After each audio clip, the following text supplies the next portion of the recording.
The desolate highway stretched out before me like a ribbon of asphalt, disappearing into the gloom of the night. The moon hung low in the sky, casting an eerie glow upon the deserted landscape. I drove alone, the hum of the engine and the rhythmic beat of raindrops against the windshield providing the only company on this desolate road. The rain had turned the night into a realm of shadows and reflections, where every distant light seemed like a beckoning phantom. As I navigated the winding curves, I noticed a solitary figure standing by the roadside, a hitchhiker, drenched in the relentless downpour. A twinge of sympathy prompted me to pull over and offer a ride to the weary traveler. The hitchhiker, a silhouette cloaked in darkness, approached the car with a hesitant gratitude. His features were obscured by the hood of his soaked jacket, and I could barely discern the contours of his face. As he settled into the passenger seat, I caught a glimpse of weary eyes that held a hint of desperation. "Thanks for stopping," he mumbled, his voice a raspy whisper above the patter of rain on the roof. "Where are you headed?" I inquired, my gaze flickering between the road and the mysterious passenger. "Just a bit further down the road. Anywhere you can drop me off is fine," he replied, his words laced with an air of secrecy.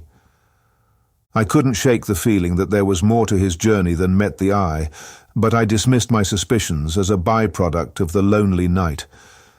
The rain intensified, a relentless drumming that enveloped us in a cocoon of sound.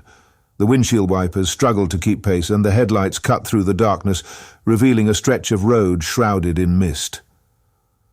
As we traversed the desolate highway, a palpable tension lingered in the air. The hitchhiker sat in silence, his gaze fixed on the rain-smeared window. I stole glances at him, the dim glow of the dashboard casting fleeting shadows across his enigmatic features. The miles passed in an eerie silence, broken only by the rhythmic drumming of raindrops. The landscape outside the car window transformed into a blur of shadows and distorted reflections. The hitchhiker seemed lost in thought, his hands fidgeting with a worn-out map. A sudden chill filled the car, and I shivered despite the warmth of the heater. The hitchhiker's eyes, once fixated on the window, now met mine with an intensity that sent a shiver down my spine. "There's a place up ahead, a quiet spot where I'd like you to drop me off," he said, his words measured and deliberate. I nodded, a sense of unease settling in the pit of my stomach. The road curved, and the headlights illuminated a desolate clearing nestled between the trees. The hitchhiker directed me to pull over, and I complied, the Engenes pour fading into the symphony of rain. As he stepped out into the downpour, I couldn't help but feel a twinge of trepidation. The clearing was engulfed in an otherworldly stillness, broken only by the sound of raindrops hitting the leaves.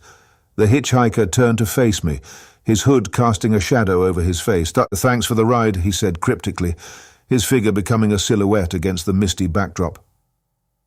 Before I could respond, he began to fade, dissipating like the morning mist beneath the first rays of sunlight.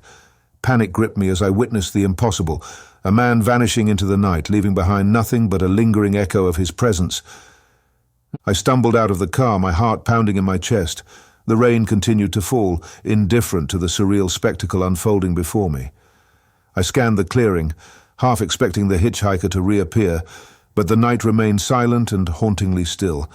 The realization hit me like a freight train. I had given a ride to a phantom, a spectre seeking passage along the desolate highway. The gravity of the situation sank in, and a chill ran down my spine. I stood alone in the clearing, my mind racing to comprehend the inexplicable. A sense of foreboding settled over me as I returned to the car, the interior now heavy with an unspoken mystery.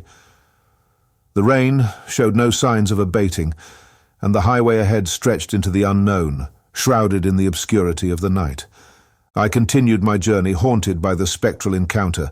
The car's headlights cut through the darkness, revealing a road that seemed to unravel into an endless expanse of uncertainty. The hitchhiker's disappearance lingered in my thoughts, a puzzle with no rational solution. As I drove through the night, a spectral unease clung to the air. I questioned the nature of the encounter.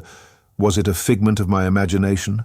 A trick played by the weary mind navigating the desolate roads of the subconscious? Or had I truly given a ride to a spirit lost between realms? The highway wound its way through dense woods, the trees standing sentinel in the oppressive darkness. Shadows danced along the periphery of my vision, playing tricks on my senses. I couldn't shake the feeling that unseen eyes were watching, and the rain whispered secrets to the wind. A soft murmur reached my ears, a haunting melody that seemed to emanate from the very fabric of the night. The notes were ethereal, a serenade that echoed through the hollows of the forest. The melody intertwined with the rain, creating a spectral symphony that reverberated through the car. In the midst of the spectral melody, I glimpsed a figure standing at the edge of the road. The hitchhiker had returned, his form materializing from the mist, as if conjured by the haunting notes.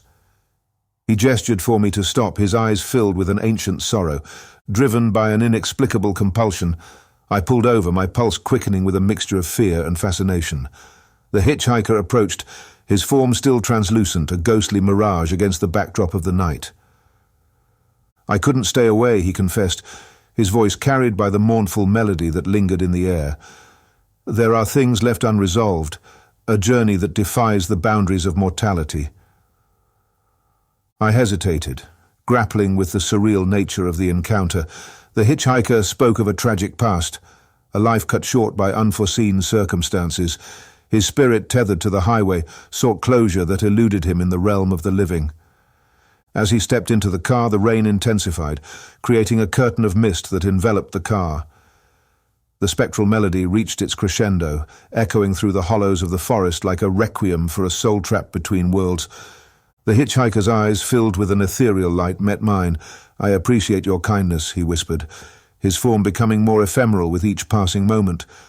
"Perhaps in another time we'll cross paths again." And then, as the spectral melody faded into the background noise of raindrops, the hitchhiker vanished once more.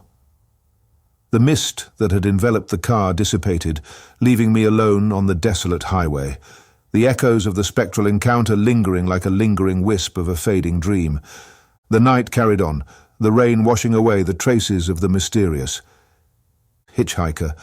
As I continued my journey, the highway seemed to stretch into an endless expanse of uncertainty, a path where the realms of the living and the spectral intersected in the shadowy tapestry of the night. The encounter left me with more questions than answers, a haunting mystery etched into the fabric of my memories. The rain, now a gentle drizzle, played a melancholic lullaby on the roof of the car. The highway, illuminated by the dim glow of the moon, unfurled like a spectral ribbon, inviting me to venture deeper into the enigma of the night. As I drove into the distance, the spectral encounter became a surreal chapter in the story of the lonely highway.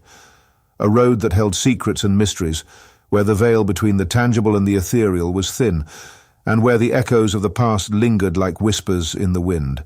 The hitchhiker's spectral journey had become a part of the haunting symphony of the night, a melody that echoed through the corridors of time, leaving me to contemplate the enigmatic nature of the road that stretched into the unknown.